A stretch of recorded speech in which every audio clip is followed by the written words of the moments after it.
Hey everyone, and welcome to our Devlog series for our indie game Kingsblood.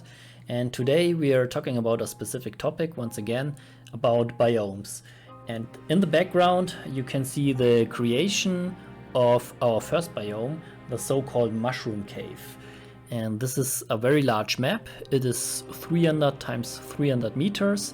And as you can see it right here, I used the Unity terrain tools to create this biome and to create this map. So I'm starting out with shaping the basic environment, and I try to set up some interesting spots like a bridge and a little bit of water, hills. And the goal is to create enough space to place a couple of very interesting scenes, which will later on be our individual combat scenes. And this is the big difference between a biome and the strategy which we had before. Before, every combat scene was one of these maps, basically.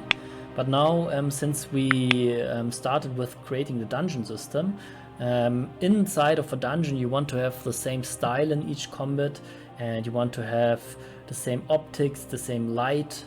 And if you would do it like that, if you would say every combat scene is one map, then you would have to take all the settings from one map to another. So we thought that does not really make too much sense, and we shifted now, and we said we create one very large map, and within this very large map we put down what we call combat position markers, and on these combat position markers combats can occur. But now let me tell you a little bit about what is happening in this video right here. I will tell you a little bit more about the combat position markers later on. Right now you see that I'm placing these green boxes, and these green boxes are obstacles. Right now what these green boxes do is they block movement. Later on we also plan to create a second kind of obstacles which will also block projectiles, for instance, that you're not able to shoot through a wall. But right now we only have the obstacles which block the movement. So in the end we will have a rough outline of our map and our biome with all the areas you can step onto and which are blocked. But right now what is missing, aside from the obstacles, is of course the life and the props. I just placed a character so you can see how large the map actually is, and what I did right now was placing the props. And since we are in a mushroom cave, I started out with the mushrooms, lots of mushrooms. I placed them everywhere, and started out with putting props basically everywhere at the start. So later on this shifted a little bit, and now I want to show you some of these more polished spots. And this is now really the final map, and a lot has changed. And especially for the spots which we marked as a combat spot, we put a lot of effort into beautifying this specific spot. Here you, for instance, can see there is a little grave and a sarcophagus with candles. Or here we have a bridge with bones and water. And Andy actually even created a water shader with some droplets inside. Maybe we'll see it later on. Also, we positioned some lights. Getting a good light is really hard, so we try to work with a lot of point lights. We have like these little crystals. We also put point lights down for them. Now here we have another of these combat spots. So here is, for instance, someone who maybe sat on the throne and died. Doesn't really matter too much, it will just be a background combat scene, so the story of this guy doesn't play too much of a role in that situation. But we have much more here. For instance, maybe there was a siege and a siege tower, and also a lot of corpses. So really some fun stuff and some little gimmicks. Then here in the background a lot of crystals, also kind of atmospheric. Then here we have a tree, and I put a lot of skeletons under the tree, and the tree is also glowing. So my idea was that it's kind of that the tree is like sucking out the life energies of the corpses. Unfortunately, even though there are tons of corpses and skeletons, you cannot really see them with the dim lighting. But now, how does the system work? So we have a thing which we call combat position markers. You can see it right here, and we have a special tag which is called a combat position marker as well. And now let me activate all of the combat position markers.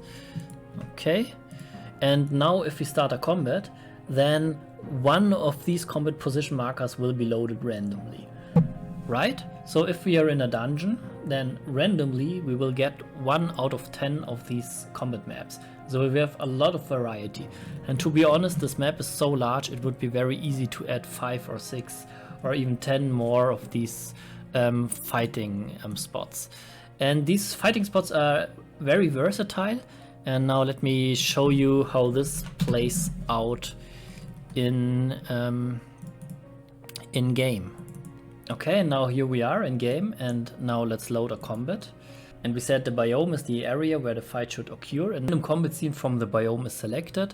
Now this one here is a very open combat scene, but you can already see that, for instance, here we have a little blocking element, one of these obstacles. You can see it right here, so I cannot put down the character on the spot. And maybe you also see something about the light. And we had very dark combat scenes, which looks kind of cool. Also the characters were very dark.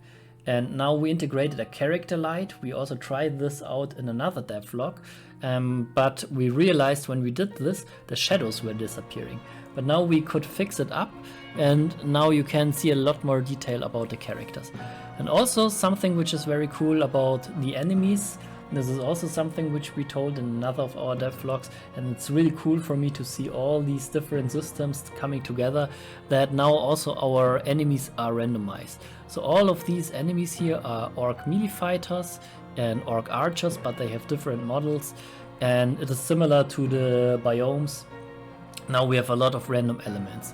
Okay, but now let's start the combat, and well, of course these enemies will crush us. They are very strong, and there are a couple of strange glitches still. For instance, you saw this orc sliding around, but now Andy actually plans to rework how we handle animations with a state machine, with an improved state machine. So the sliding will soon be of the past, and then I think then finally we will have a point where the combat will look kind of good. But now let's just repeat what we just did. And let's see if we can get another interesting combat scene. And here you see, I was actually hoping to get this one, because now this is a bridge, and you see we cannot put the characters on the sides because this is all blocked. So what we can do with that, we can, for instance, put our tanks on the front and then put our archers and our rangers in the background, and this gives you a lot of opportunity in terms of planning, right? So still the orcs will most probably crush us, I guess. Yep. Fast business. And that's it. But I think this is already very cool. Now let's try out a third one, and then let me talk a little bit more about some other stuff. Alright, and here we have another interesting combat scenes. As you can see, we can, for instance, position our range fighters strategically behind the walls, so the enemy front fighters, they cannot directly cross and go to our range fighters before going through Garnak, and who will be our front line, so to say. Once again, they will crush us, no problem. And you can already see that the souls, which will be our basically Pokemon system, our stone paper scissors system, they are already randomly applied. So these orcs right here had a life soul, had a synergy of 3 life souls, so 3 of these guys had a life soul. So you saw little green ones popping up because this is the life synergy, which is giving them life regeneration. This system, of course, opens us a lot of opportunities, right? Initially, we intended to create the system specifically for dungeons, But now we thought, why only use it for dungeons? We can also use it for quests, and this is how it is right now here. This is the fights you saw are actually the fights for the quest Wolf's Blood. Now for some quests I understand you still want to have one specific combat scene, so this is something which we will add, that you can give the number of the combat position marker, that you can exactly say which scene should be loaded. With that I think we shrink down the scope by really a lot, because when I started creating these individual scenes it was really a lot of work, and I thought, oh, if we have like 300 quests and we will need about 100 of these scenes, a lot of work. But if we say we create 10 biomes and we load and every biome has, for instance, 10 combat scenes, then that is much more realistic to do, right? And maybe we can also add something where we can change the lights dynamically, then we have a completely different atmosphere. But I think these are all really good things and which bring us a lot closer to the finishing line. And I'm really looking forward to especially creating the dungeon biome. So what I mean by dungeon biome is real walls and rooms, and of course for walls and rooms we need the new kind of obstacles where you cannot shoot through, and this will also give a lot of additional strategic choices. And the final feeling how the combat plays out will come when our soul color system works, because what we plan to do is that different soul colors are strong against each other. You want to position a character with a specific soul color next to an enemy which is weak against your character, right? I think this will give good players the opportunity to be good, because so far I think every fight plays out the same. But now with the soul color system and the obstacles and the way how you position, good players will have a lot of opportunity to increase and to improve the performance in fight. And this is, I think this is really important and really cool for the player, because now how you position your units will have a really big influence on how the fight plays out. Because the fight is auto-simulated, the player does not have too much opportunity to influence the fight. Of course, he can influence the fight because we made the special attacks triggerable. You can auto-cast them or you can trigger them yourselves. So this is a little bit of opportunity to influence the fight. But now due to the soul colors and the obstacles, I think good players, and let me say this in brackets, this is not everyone has to be good, but now good players have the opportunity to be good. And this is also something, little spoiler, we want to give good players a challenge, and this is what you can see right here. I'm not talking about it more because we want to talk about it in another video. Yeah, but there should be a little bit of a scaling difficulty. So that's it about the biome system. And if you haven't done it before, then subscribe to this channel, wishlist us on Steam, and see you next week. Goodbye.